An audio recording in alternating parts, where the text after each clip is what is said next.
Who is Brewers' top prospect? Sal Frelick. Is Grayson Rodriguez officially a must-add? Join us today where we provide you with the best must-add players heading into Week 16 on today's action-packed episode of Locked On Fantasy Baseball. You are Locked On Fantasy Baseball, your daily fantasy baseball podcast. Part of the Locked On Podcast Network, your team every day.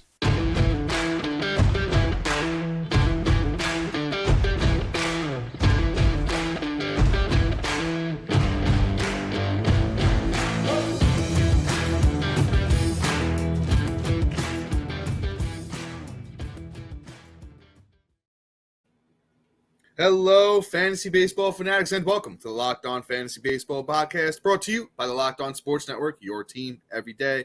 As always, we're your number one source of fantasy baseball knowledge, and thank you for making us your first listen each and every day. I'm your host, Dominic Martino. You could find me on Twitter at DomMartinoFB. Here, as always, my brother, my co-host, my partner in crime, Matthew Arnay, and you could find him on Twitter at Matthew_Arnay. If you're listening on a platform like Apple or Spotify that allows 5-star ratings and reviews, we would truly appreciate it if you could do that for us.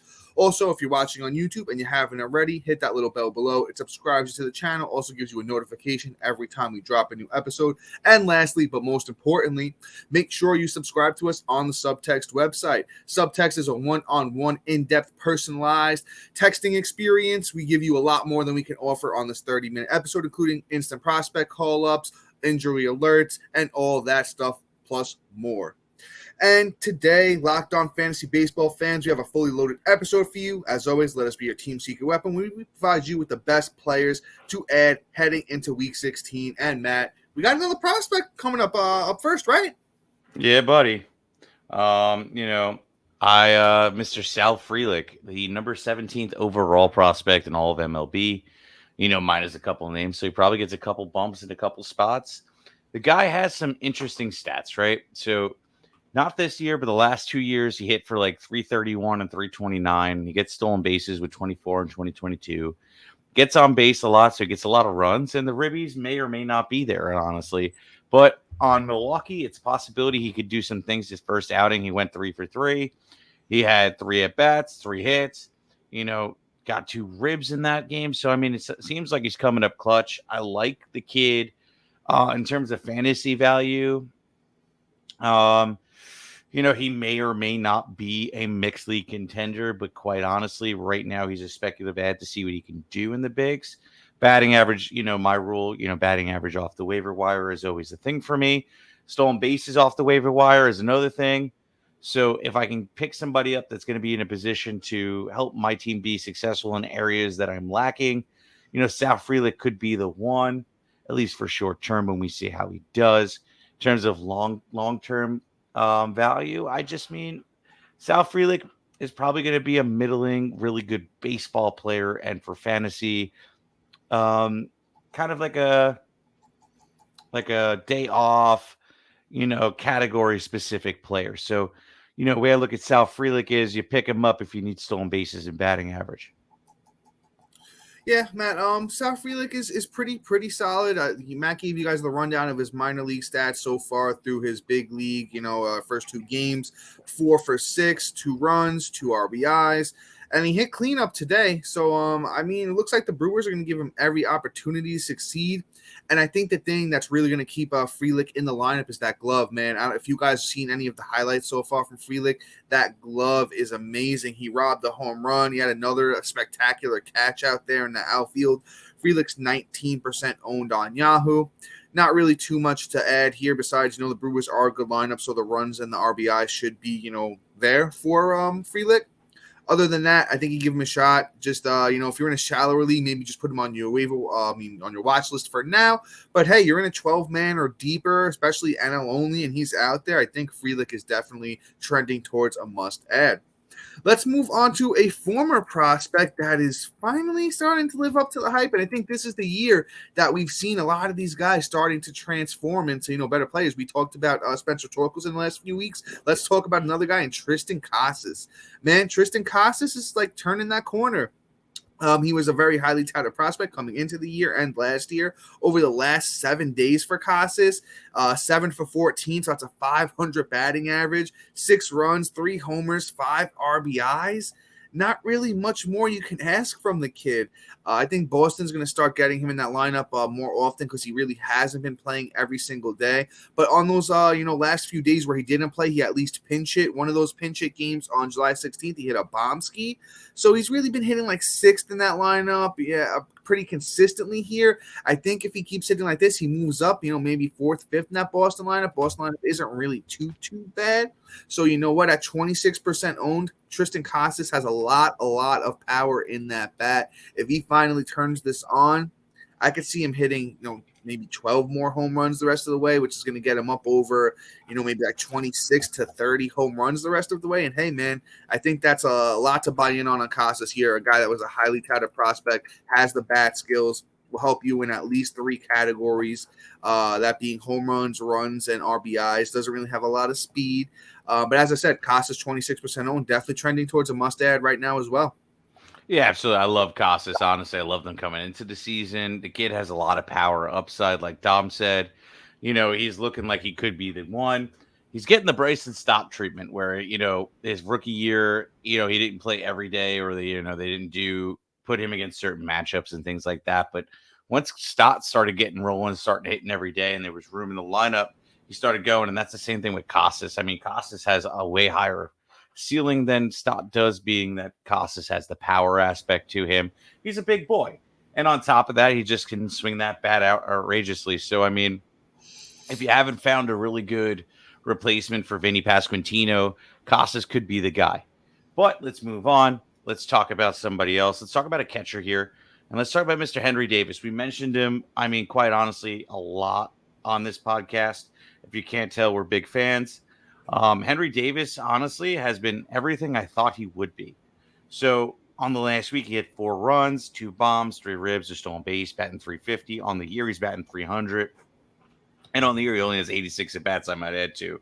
And it's 14 runs, 3 bombs, 10 ribs, 3 stolen bases, .302. Like, Henry Davis has a lot of upside. He's playing quite frequently. Hasn't really had too many days off, which is really positive for somebody that's going to be slotted into your catcher's position. Like normally if you have a straight up catcher, they get days off probably about 1 to 2 to 3 times a week, depending on, whether they had a doubleheader or not in that week. So Henry Davis getting the everyday play in outfield and catcher really is a plus bonus for him. And quite honestly, the stats are really supporting him. So honestly, at 55% owned, I think you're crazy not to go out and get him, especially if you have a lower tier catcher. Like if you lost Gabriel, what the hell's his name? I'm sorry. Moreno? Yeah, Moreno. Henry Davis is out there. You should go scoop him up because Moreno, the only reason you kept him on your team, truthfully, was the batting average and the possibility of him eventually taking off. But now that he's hurt, he's an outright drop, and you should go pick up Henry Davis. Yeah, Matt, great analogy there on Henry Davis, the former number 1 overall pick. If you guys didn't know, first pick back in 2021, first overall pick of the draft by the Pittsburgh Pirates, and this kid's just living up to the hype as soon as he got called up on July 21st. The other day, he went 3 for 4 with 2 bombs. He's starting to show off a little bit of that power. Batting average is great. He steals bases, and the best part, as Matt mentioned, he's pretty much strictly playing outfield, so that hurts his dynasty value, because if he doesn't at least get 5 appearances at catcher, he might lose that value going into next year, or that position going into next year. He might be strictly outfielder, but even as an outfielder, this kid's just out there getting it done. I have all the faith in the world, and at 55% owned, this kid should be 100% owned at this point. If you lost your catcher with Moreno, or if you're still hanging on to one of these middling catchers, an Alejandro Kirk, or the Contreras brothers are kind of middling. I told when Davis got the call, I said, time to cut bait with these guys and let's get rid of them and let's move on to Henry Davis. So let's get his ownership percentage up there. But before we move on and we talk about a Cubs player that had a lot of hype around him, but, he starting to pick things back up after being pretty much hurt all year. As we talked about at the top, that Baltimore Orioles young pitcher finally living up to the hype. And we got to talk about that Cleveland Guardians pitcher again, because enough of you have not picked him up yet. What are you guys doing? But real quick, let's talk about Sleeper. Sleeper is a fantasy and real money gaming app focused on bringing people together through sports and gaming. Sleeper has become the fastest organically growing fantasy platform in the world with over 5 million active users in 2022. At Sleeper, it's not just about sports, it's about building personal connections and lasting memories. Sleeper Picks is a real money product that connects friends over picks. Choose from 2 to 8 of your favorite players from pregame, live, or even across different sports. Pick higher or lower on the predicted stats. Only at Sleeper can you get up to 100 times payout.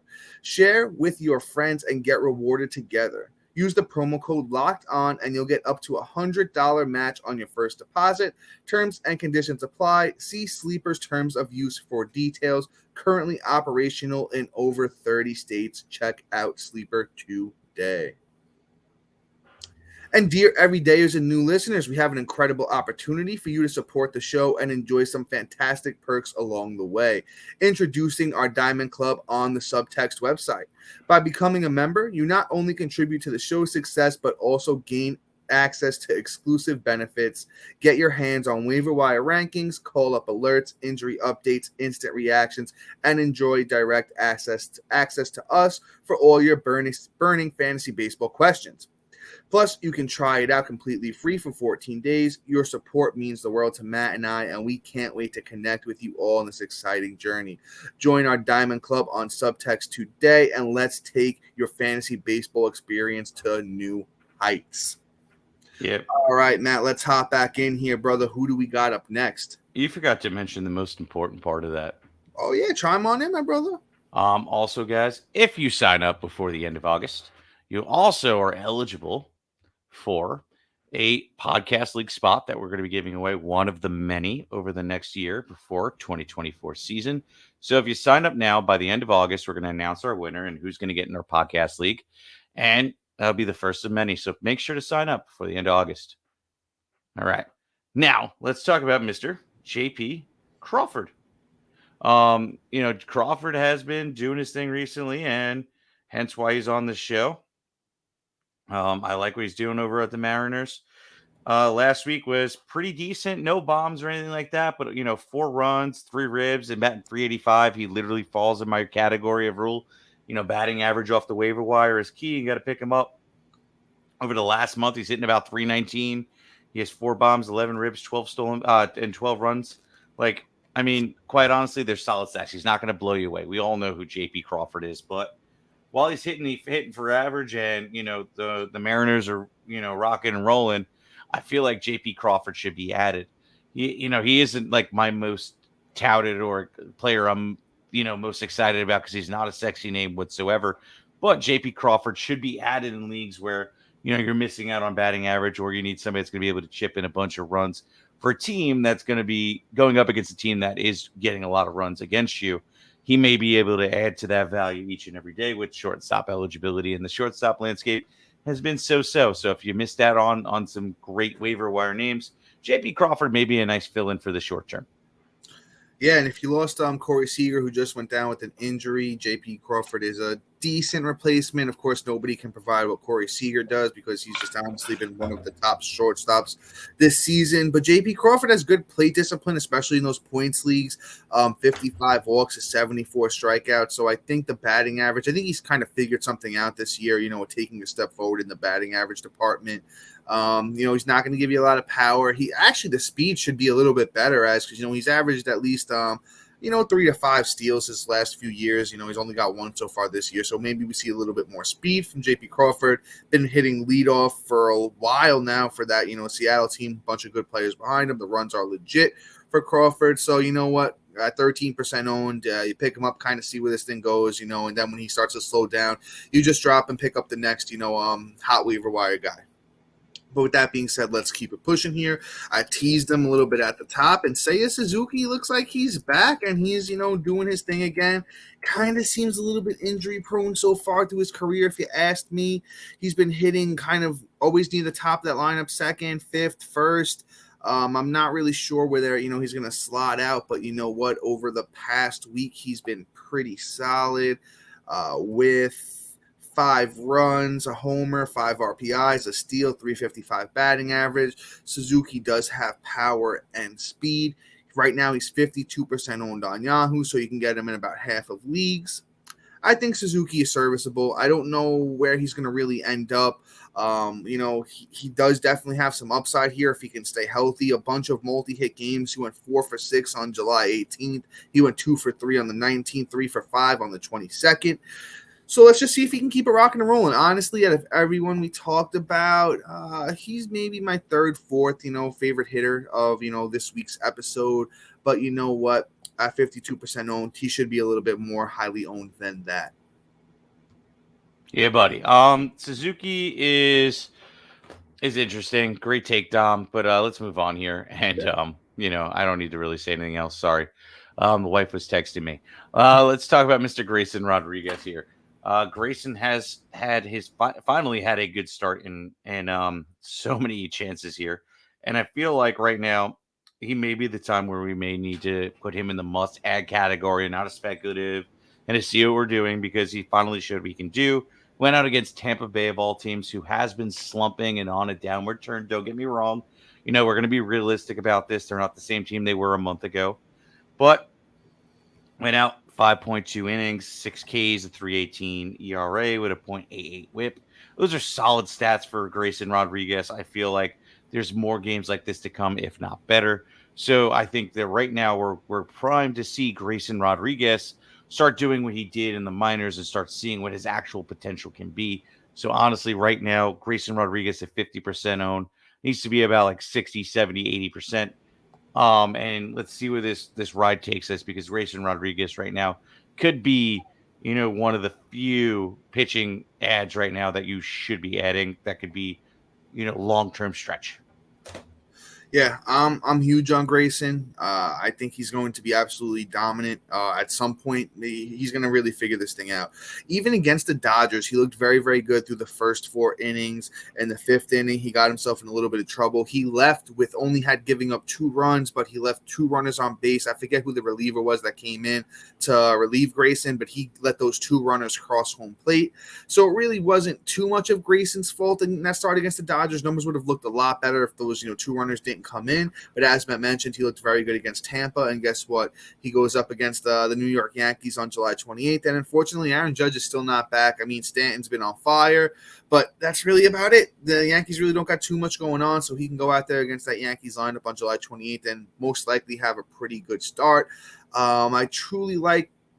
He only gave up 3 hits against Tampa.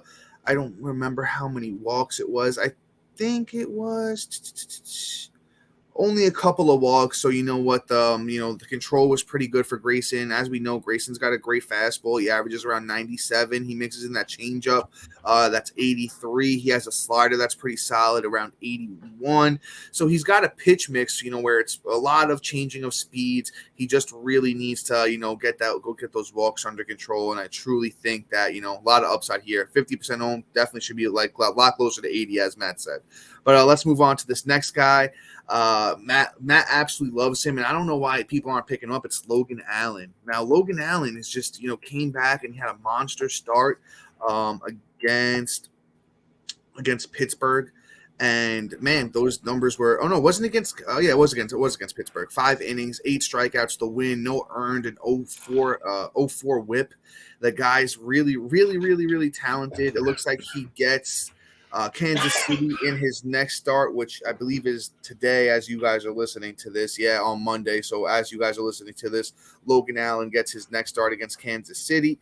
So if you got those same day ads where you can, get the stats for him on that day, it's great. If not, just add him and see where things go, because if he goes out and he dominates Kansas City again, that 31% owned where he currently is going to jump up to 60, 70. My only concern is the whip with Logan Allen. The whip might be a little bit high, but everything else is going to be good. The ERA is going to be good. The strikeouts are going to be good, and the wins are a little bit questionable on that Cleveland team. But I do like Logan Allen a lot. He is definitely a must-add. Yeah, for sure. I love Logan Allen, as Dom said. So we'll see where the journey takes us. We should totally be considering adding him at this point, because the upside is not limitless, but pretty high. And before we move on, we'll talk about a Detroit pitcher, a Mr. Lorenzen, and a Mr. Lawrence. We'll see who we talk about here coming up. But before that, we got a break for you. All right, and we're back. We're going to talk about Mr. Matt Manning. Matt Manning of the Detroit Tigers. He has gone out, has had a nice, 1, 2, 3, 4, 5 starts. The last start was only about 2 innings, but I'm not really concerned or anything of the sort. He handled his Rain delay. own. It was a rain delay. So, I mean, after I didn't see, thank you for clearing that up. So, my assumption would be,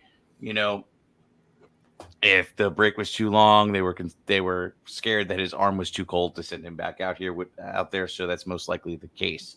But he handled himself very nicely against San Diego in those 2 innings and didn't give up a run. Had 2 strikeouts. So I mean, hey, he's handling big teams. He went out against Kansas City, who's been rock and rolling with a hot Bobby Witt. He's been rolling out there against Toronto, Colorado. At Colorado got lit up, but who doesn't get lit up in Coors Field?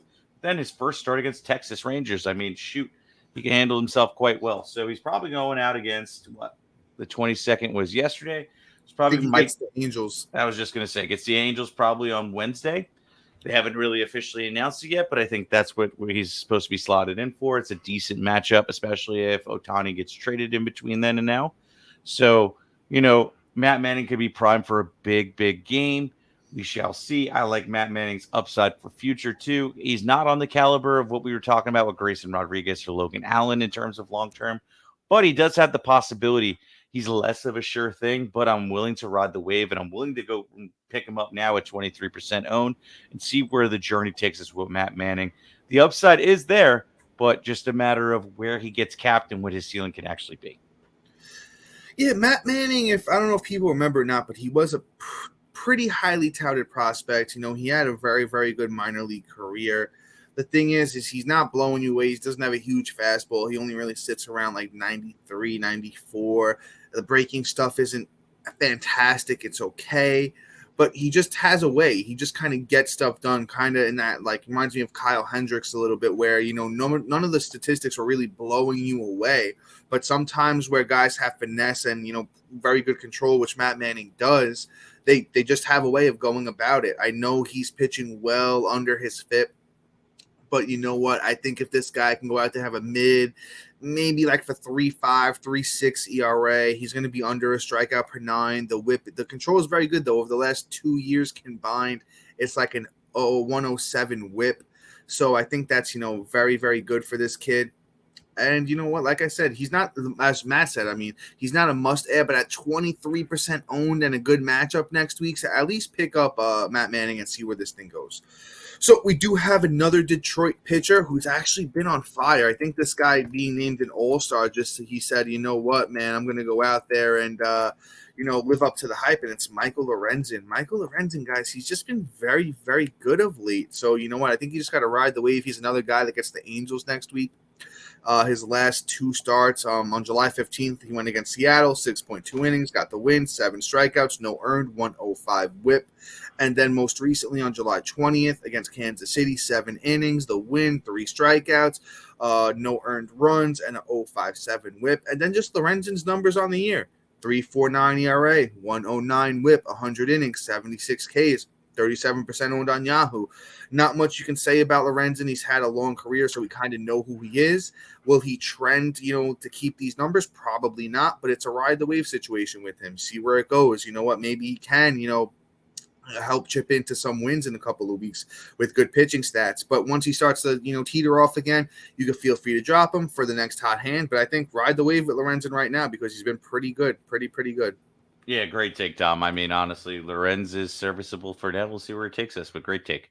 Let's move on to our last guy here. We actually have a closer for you, and that's Mr. Justin Lawrence of the Colorado Rockies. Sorry. There we go. He's had five saves in the last month, which I like. I like to see 2 last week. Gave up no earned runs in the last 2 weeks. Has 0.87 ERA on the month, with 12 Ks to 10 innings. So, like, when you start looking at closers, what you look for in an elite closer is somebody's going to have over a K per 9. And that's exactly what Justin Lawrence is doing in the short term. He's doing his thing. Sub 1 ERA, sub 1 whip, getting the K per 9. I like what I'm seeing is 7 saves on the year, 51 Ks to 50 innings pitched. So I like what Justin Lawrence is doing. He doesn't seem like the long-term, closer for them, but he's there in the now, and he seems like he's trying to grab the job by the cojones and really see if he can hold on to it. So I like Justin Lawrence for the short term. I think he's an ad for now because saves out there are hard to come by. So I say we add Justin Lawrence, see where it takes us at 21% owned. Yeah, Matt, great take on Lawrence there. The thing is, he's kind of been splitting reps with Bard at closer for the Rockies, but I think Lawrence is the better pitcher at this point in their careers. Lawrence has better numbers than Bard on the year, and he has more saves than Bard recently.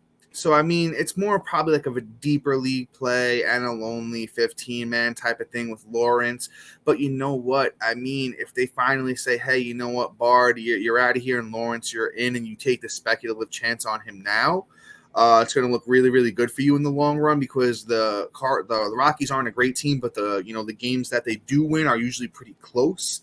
So with that being said, I think the move now, if you need a closer, to pick up Lawrence, see where the thing goes, and if he winds up getting the closer gig, you're golden. If not, at least you're getting good ratios in the meantime and potential saves, and you can always cut him in 2 weeks if the Bard winds up being the guy. But you know what? I think Lawrence is at least worth the speculative chance at 20% owned, 21% owned on Yahoo. But Matt, got anything else here before we wrap things up? I think we wrap it up, guys. Have a great week so far. Yeah. That's all for us today. Please be sure to like, subscribe, comment, rate, and review. Also, thank you to our everydayers and new listeners for making Locked On Fantasy Baseball your first listen each and every day. And most importantly, guys, subscribe to us on Subtext, man. We're getting you all of that, call-ups, injury updates, everything really before most places. And we're just having a great time getting to know all of you in the Diamond Club. And it's, like I said, a lot more than we can offer here in the 30 minutes. A lot of content on there, so make sure you at least give us a chance there on Subtext. But look out for a new episode tomorrow. We provide you with the best players to trade for and away for Week 16. So until then, folks. Peace.